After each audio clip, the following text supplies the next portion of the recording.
türk milləti arasında qədim bir uyğarlıq vardır.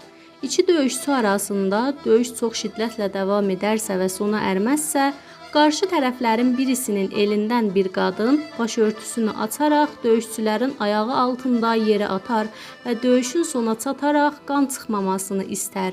Buna ləçə yatma rəsmi də deyilir. Döyüşçülərin ərdəmi qadının başörtüsünü yerdə görməyi qəbul etməz və qadının hörmətinə döyüşə son qoyarlar. Bu da qadının böyük məqamını türk milləti arasında göstərməkdədir. Bu uyğarlıq Azərbaycanın çoxu bölgəsində, özəlliklə də Qaradağ və Qaşqay türkləri arasında davam etməkdədir. Siz ləçə yatma rəsmi ilə ilgili nə düşünürsünüz?